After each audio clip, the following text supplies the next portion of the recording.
नमस्कार, मैं हूं आपके साथ इश्तियाक अहमद और आप देख रहे हैं आर्य न्यूज। रुक करेंगे देश और दुनिया की तमाम खबरों की तरफ। केंद्रीय वित्त मंत्री निर्मला सीतारमण ने गुरुवार को लोकसभा में केंद्रीय बजट 2022 पर जवाब दिया।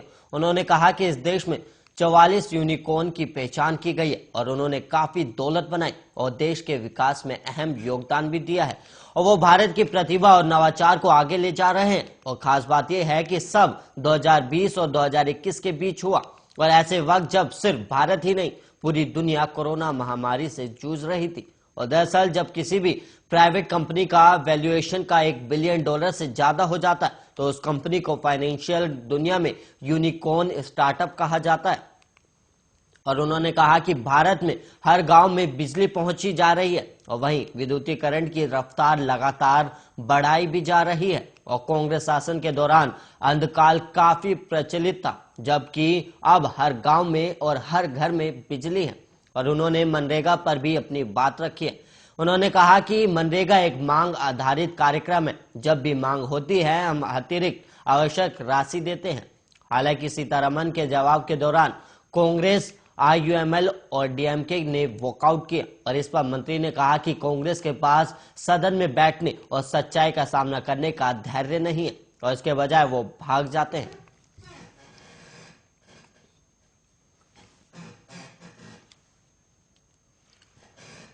वहीं गाजियाबाद के इंदिरापुरम थाना क्षेत्र के वसुंधरा में देर रात एक दर्दनाक हादसे में 3 घर के चिराग बुझ गए।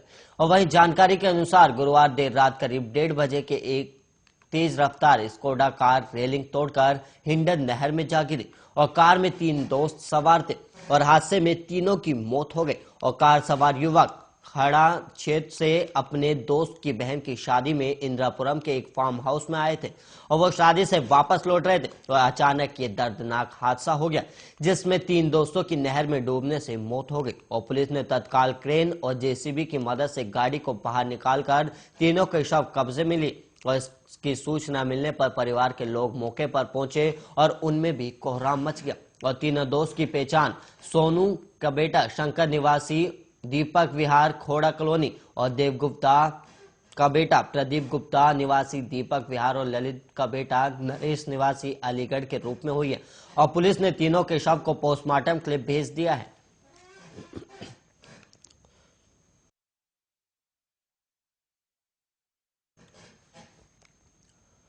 और वहीं पुलिस बलों में महिलाओं की घटती संख्या पर संसदीय समिति ने चिंता व्यक्त की है।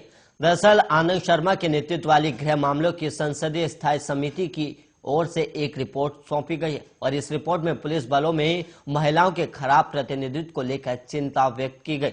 और समिति की ओर से गृह मंत्रालय को सौंपी गई विस्तृत रिपोर्ट में पुलिस प्रशिक्षण, आधुनिकीकरण और सुधार पर बात की गई और इसमें बताया गया है कि पुलिस बल में केवल 10.30% महिलाएं ही शामिल हैं। और समिति की ओर से की गई सिफारिश में कहा गया है कि प्रत्येक राज्य पर केंद्र शासित प्रदेशों में पुलिस बलों में 33% महिला पुलिस के प्रतिनिधित्व के लिए रोड मैप बनाना चाहिए और इसके लिए अतिरिक्त पद सृजित किए जा सकते हैं। और समिति की ओर से पेश की गई रिपोर्ट में कहा गया है कि पुलिस बलों को रक्षा बलों से सीख लेनी चाहिए और रक्षा बल महिलाओं को चुनौतीपूर्ण कार्य दे रहे हैं और उन्हें युद्धक भूमिकाएं सौंपी भी जा रही।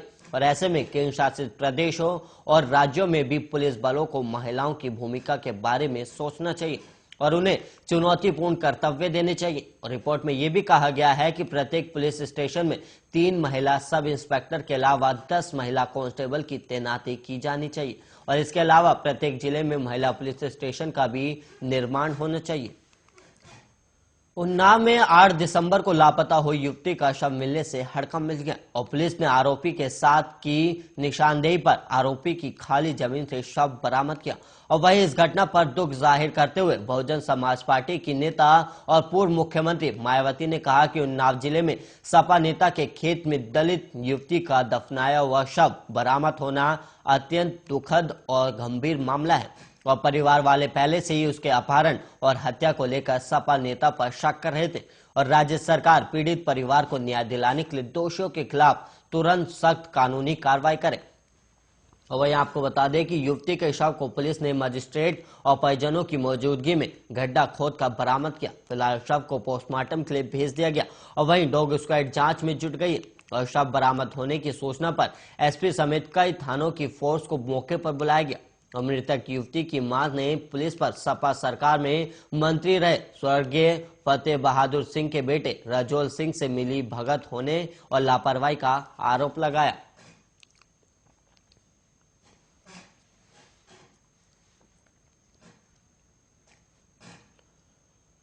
हाल ही में क्वाड की बैठक शुरू होने जा रही है और जहां सभी सदस्य देशों का प्रतिनिधित्व करने के लिए हिस्सा लेने पहुंचे मंत्री भी पहुंच रहे हैं। और वहीं भारत के विदेश मंत्री एस जयशंकर भी क्वाड की बैठक में हिस्सा लेने ऑस्ट्रेलिया पहुंचे हुए हैं। और इस दौरान उनकी ऑस्ट्रेलिया के प्रधानमंत्री स्कॉट मॉरिसन, ऑस्ट्रेलिया के विदेश मंत्री मैरिस पायने और जापान के विदेश मंत्री योशिमासा हयाशी और अमेरिका विदेश मंत्री एंटनी ब्लिंकन से मुलाकात होगी। और वहीं क्वाड की चौथी बैठक से पहले सभी का एक फोटो सेशन भी हुआ है। और इस बैठक से 2 दिन पहले ही चीन ने इसको लेकर सहयोगी देशों को जमकर कोसा। और चीन का आरोप है कि इसके सहयोगी देश क्षेत्रीय देशों के बीच खाई बनाना चाहते हैं। और चीन की तरफ से यहां तक कहा गया है कि यह गठबंधन दरअसल उसके पड़ोसी देशों के बीच टकराव पैदा करने के लिए बनाया गया। और अमेरिका को आड़े हाथों लेते हुए चीन के विदेश मंत्रालय के प्रवक्ता का कहना था कि वो लोकतांत्रिक मूल्यों के नाम पर एक रेखा खींचकर उनके खिलाफ छोटे छोटे दल या गठबंधन बना रहे हैं। और चीनी विदेश मंत्रालय के प्रवक्ता झाओ लिजियान ने बेहद स्पष्ट शब्दों में कहा कि वो इस तरह के किसी भी गठबंधन के खिलाफ हैं। और उन्होंने ये भी कहा कि शीत युद्ध की मानसिकता को त्यागना ही बेहतर है। और साथ ही अमेरिका को ऐसी कोशिश नहीं करनी चाहिए जिससे उनके पड़ोसी देशों के बीच किसी भी तरह की दरार बने और तनाव का कारण बने। और वहीं चीन का यह भी कहना है कि अमेरिका को शांति और स्थिरता के लिए काम करना चाहिए।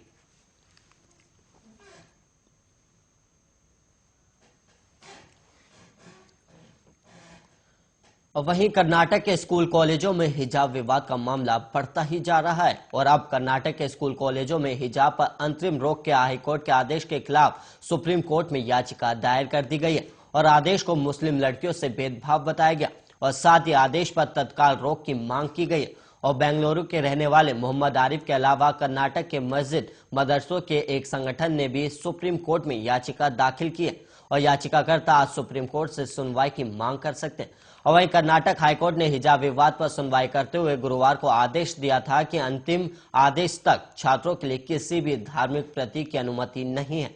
और अदालत के इस अंतरिम आदेश के बाद अब स्कूल कॉलेजों में हिजाब और भगवा गमछा दोनों का उपयोग बंद करना होगा। और वहीं मुख्य न्यायाधीश ऋतुराज अवस्थी, न्यायमूर्ति कृष्णा एस दीक्षित और न्यायमूर्ति खाजी जेबुन्नौसा मुहिद्दीन की 3 सदस्यीय पीठ ने अंतरिम आदेश दिया। और वहीं मुख्य न्यायाधीश ने कहा कि हम हिजाब विवाद के मामले में अंतरिम आदेश देना चाहते हैं और हम हर दिन मामले की सुनवाई भी करेंगे।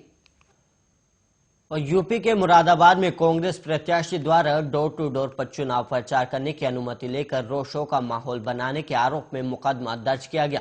और प्रियंका गांधी का रोड शो कराने वाले आयोजक और कांग्रेस प्रत्याशी पर पुलिस ने आचार संहिता और कोविड नियमों के उल्लंघन का मुकदमा दर्ज किया है। मुरादाबाद नगर विधानसभा सीट से कांग्रेस प्रत्याशी हाजी रिजवान कुरैशी के खिलाफ नामजद मुकदमा दर्ज हुआ। और डोर टू डोर 20 व्यक्तियों के साथ प्रचार की इजाजत थी, लेकिन हजारों लोगों की भीड़ के साथ गुरुवार को प्रियंका गांधी का रोड शो किया गया और मुगलापुर थाने में ये केस दर्ज किया गया है। और मुरादाबाद के एसपी सिटी अखिलेश भदौरिया ने इसकी पुष्टि भी की है। और एसपी सिटी अखिलेश भदौरिया ने कहा कि विधानसभा चुनाव प्रचार के लिए कांग्रेस प्रत्याशी रिजवान कुरैशी ने घर घर जाकर प्रचार करने की अनुमति ली थी, लेकिन देखा गया कि कार सवार लोगों के साथ वहां रोड शो का माहौल बना हुआ था। और इस संबंध में वहां के सेक्टर मजिस्ट्रेट द्वारा एक तहरीर दी गई जिस पर अभियोग पंजीकृत किया जा रहा है। और वहीं इस संबंध में कांग्रेस उम्मीदवार रिजवान कुरैशी ने कहा कि हम जनसंपर्क ही कर रहे थे, लेकिन ये जनता का प्यार था और वो हमारा फूलों से स्वागत कर रहे थे और इसमें हमारा कोई कसूर नहीं है। और पिछले दिनों यूपी के उप मुख्यमंत्री और गृह मंत्री के जनसंपर्क में भी काफी लोग थे, तब क्यों एफआईआर दर्ज नहीं हुआ, ये रिजवान ने पूछा। और वहीं ये बीजेपी की विफलताओं का नतीजा है। और इसके अलावा आपको बता दें कि जिस चुनाव प्रचार को लेकर मुकदमा लिखा गया उसमें प्रियंका गांधी वाड्रा भी शामिल थी।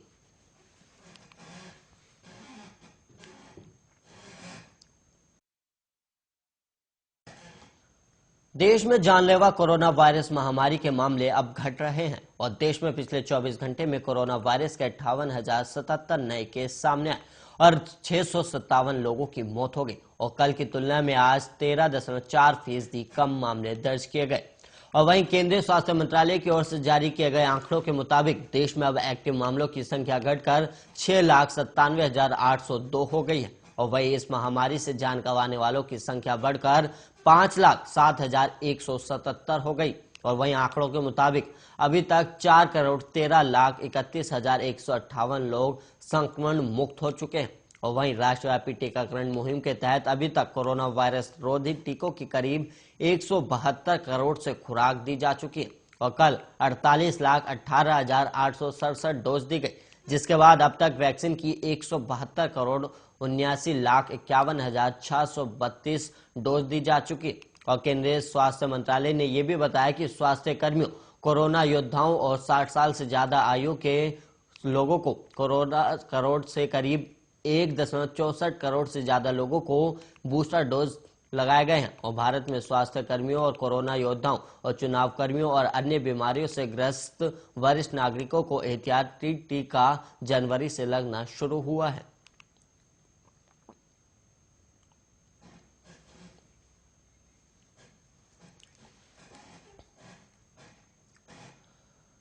सोशल मीडिया पर बचपन का प्यार गाना खूब वायरल हुआ था, तो वहीं ऐसा ही एक और गाना कच्चा बादाम भी खूब तेजी से वायरल हो रहा है और पश्चिम बंगाल के एक छोटे से कस्बे में मूंगफली बेचने वाले भुवन बादयाकर के गाने कच्चा बादाम की इन दिनों सोशल मीडिया पर खूब चर्चा हो रही है और आम लोगों से लेकर सेलिब्रिटीज तक इंस्टाग्राम पर जमकर इस गाने पर रील्स बन रहे हैं और इस गाने के सोशल मीडिया पर वायरल होने के बाद भुवन बादयाकर रातों रात स्टार बन गए और हर तरफ कच्चा बादाम के साथ साथ भुवन की चर्चा होने लगी और गुरुवार को बंगाल पुलिस के महानिदेशक मनोज मालवीय सहित वरिष्ठ पुलिस अधिकारियों ने भुवन बादयाकर को राज्य सचिवालय नबान आमंत्रित किया और उनसे कच्चा बादाम गाना सुना और उन्हें शॉल और फूलों का गुलदस्ता देकर सम्मानित किया गया और वहीं भुवन ने अपने गाने से पुलिस अधिकारियों का दिल भी जीत लिया और भुवन पश्चिम बंगाल में कुलारजोरी गांव के रहने वाले और भुवन को तो पता भी नहीं था कि वो कच्चा बादाम गाकर इंटरनेट सेशन से बन चुके हैं और वहीं उन्हें इसका अंदाजा तब हुआ जब दूर दराज से लोग उनसे मिलने पहुंचने लगे और कुछ लोगों ने उनके साथ फोटोज और वीडियोस भी बनाए और गाने से पॉपुलर होने के बाद उन्होंने कहा था कि मुझे ये देखकर बहुत खुशी हुई कि इतने सारे महत्वपूर्ण लोगों ने मेरे गाने को पसंद किया और मुझे ऐसे और गाने चाहते हैं। और वहीं मैं हाल ही में कोलकाता शहर में दूसरी बार आया और यहाँ मुझे जो प्यार और प्रशंसा मिली उससे मेरी आंखों में आंसू आ गए।